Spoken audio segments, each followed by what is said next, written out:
Hey everyone, welcome to Web Solutions. In today's video, I'm gonna show you how to follow someone on Bigo Live. So let's get started. First, open your Bigo Live application.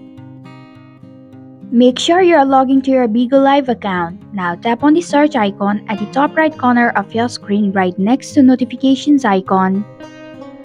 Now search for the user that you would like to follow.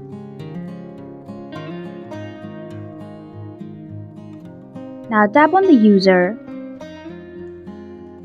At the bottom of your screen, you'll be able to find Follow button. To follow someone on Bigo Live, tap on the Follow button. And this is how you can follow someone on Bigo Live. Thanks for watching Web Solutions. If you like this video, hit the like button and drop a comment with any questions or feedback. If you're new, subscribe and click the bell icon to stay updated on our future videos.